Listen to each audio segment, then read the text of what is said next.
Heart attack. The symptoms of heart attack include persistent pain in the centre of the chest, discomfort to unbearable pain, pain in the shoulders, arm, neck or jaw, constant pain, shallow breathing, sweating, pressure, squeezing, tightness, aching or heavy sensation in the chest, pale skin. To treat a heart attack, you must act with speed. Call for medical assistance immediately.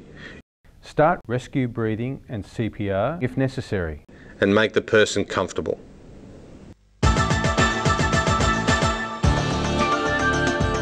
Stroke. FAST is a simple way of remembering the signs of stroke. F. Facial weakness. Can the person smile? Has their mouth drooped? A. Arm weakness. Can the person raise both arms? S. Speech difficulty. Can the person speak clearly and understand what you say? T. Time to act fast. Seek medical attention immediately. Dial 000 and ask for ambulance. Symptoms of stroke include looking or feeling ill, behaving abnormally, sudden weakness or numbness in one side of the body, difficulty in speaking, blurred or dim vision, unequal pupils, and severe sudden headache. Treatment. If a victim is unconscious, follow the ABCs method. Call for medical assistance immediately. Put the victim in the recovery position. This will help to drain any fluid or vomit that may occur. Do not give them any food or liquid. Comfort them, as victims of stroke are often distressed and confused.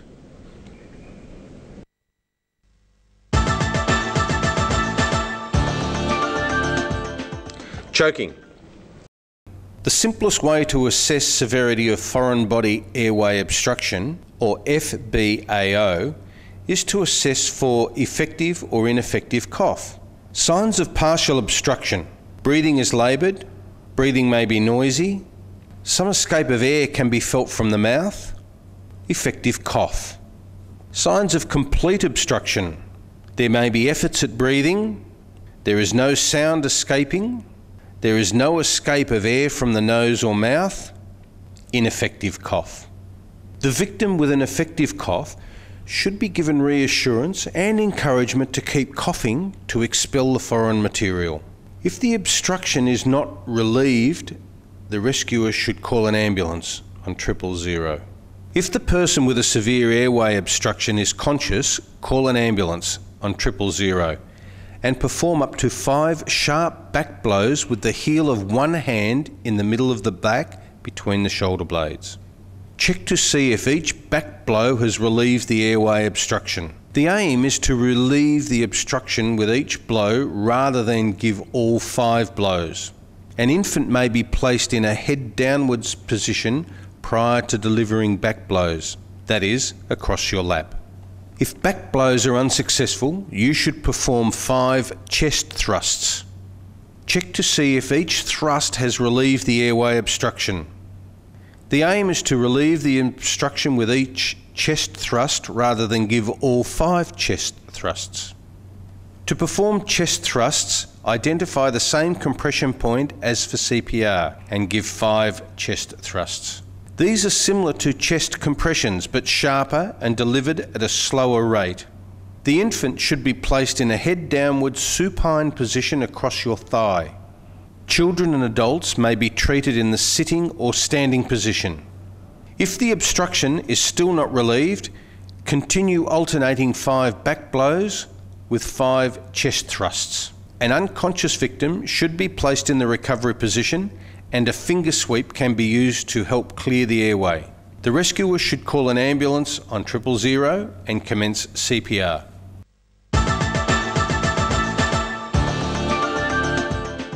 Fainting. Fainting is a lay term used to describe a condition of sudden, brief loss of consciousness with the potential for full recovery. Fainting should not be confused with loss of consciousness from shock or any other cause. Frequently, there are associated warning signs preceding loss of consciousness, namely lightheadedness, nausea, sweating, feeling of anxiety. Loss of consciousness is usually brief, from seconds to 1 or 2 minutes. providing the victim lies down.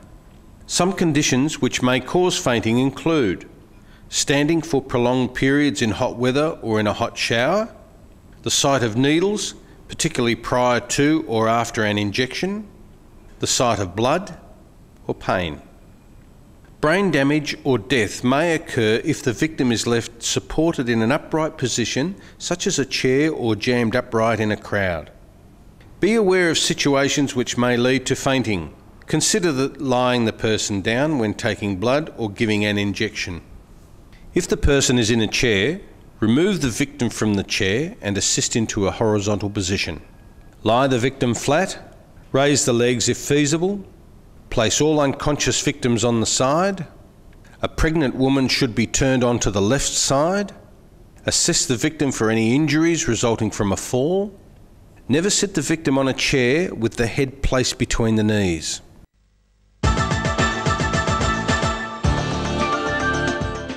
Crush wounds. Crush wounds can happen in a number of different ways. One situation in which they commonly occur is at rock concerts where crowds surge forward. The symptoms of crush wounds include numbness, tingling, swelling, rigidity, bruising, and signs of both shock and fractures. Be aware that the signs and symptoms may not immediately be obvious. To care for crush injuries, remove the crushing force immediately unless the victim has been trapped for more than 60 minutes. After 60 minutes, releasing from the crush will cause the tetanus toxin to be released into the bloodstream, possibly causing death. Crush wounds. Call an ambulance, dial 000, keep the victim comfortable. Do not use a tourniquet for the first aid management of a crush injury. Continue to monitor the victim's condition and vital signs.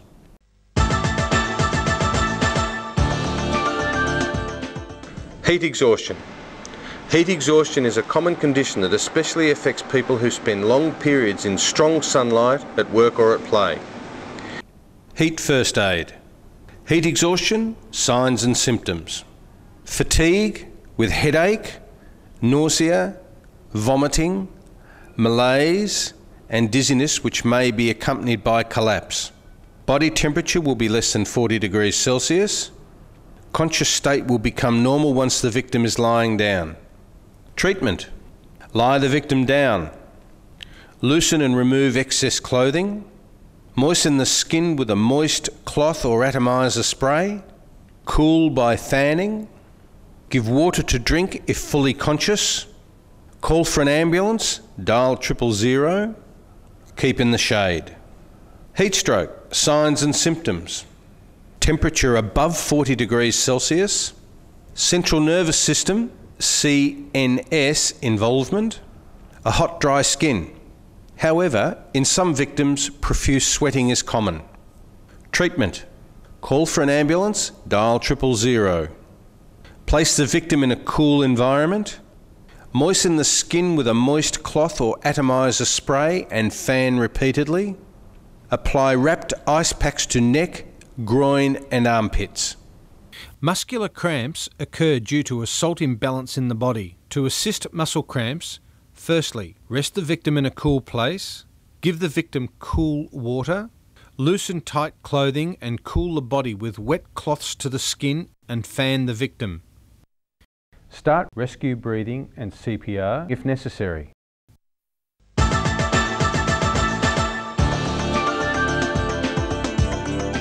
Cold emergencies. Frostbite and hypothermia. Frostbite is the freezing of body tissue. It usually occurs in exposed areas of the body, depending on the air temperature, length of exposure and the wind. In superficial frostbite, the skin is frozen, but the tissue below are not. In deep frostbite, also called freezing, both the skin and underlying tissue are frozen. The ice crystals and swelling may damage or destroy the cells. Frostbite can cause the loss of fingers, hands, arms, toes, feet and legs. The symptoms and signs of frostbite include lack of feeling in the affected area, skin that appears waxy, skin that is cold to touch, skin that is discoloured, either flush, yellow, white or blue. When caring for frostbite, handle the area gently. Never rub an affected area, as this will cause further damage because of the sharp ice crystals in the skin. Follow these steps. 1. Take the victim to shelter before gently removing any clothing or covering from the affected area. 2. Immediately re-warm the affected parts by skin-to-skin heat transfer from a warm part of yourself or the person. For example, place frostbitten hands in the victim's own armpits or frostbitten feet into your armpits. Cover frostbitten ears, nose or face with warm hands until colour and sensation return. 3. As an alternative, re-warm the area by gently soaking the affected part in warm water.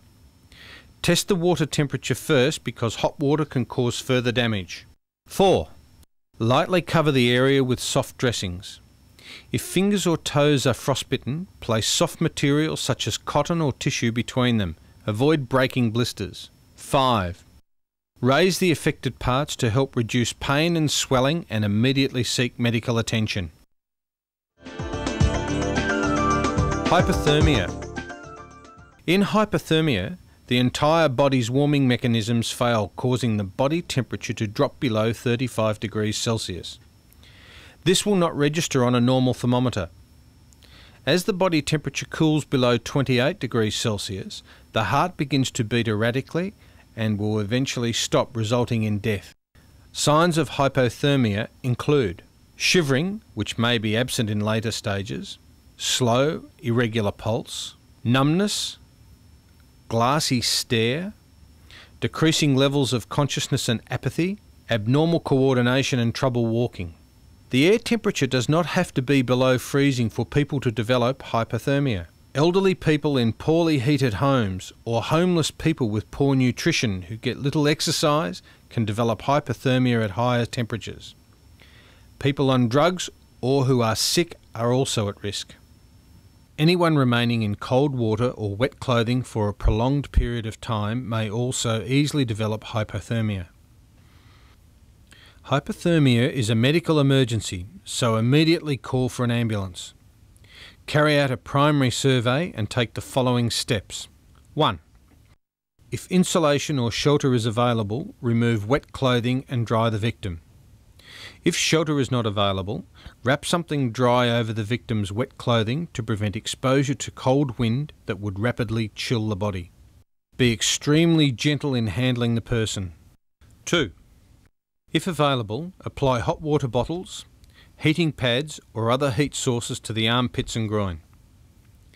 Keep a blanket, towel or clothing between the heat source and the victim to avoid burning the skin. The rescuer's own body heat may also be used. 3. If available, give the victim warm liquids to drink. 4. Do not immerse the victim in warm water. Rapid re-warming of the whole body can cause the onset of dangerous heart rhythms.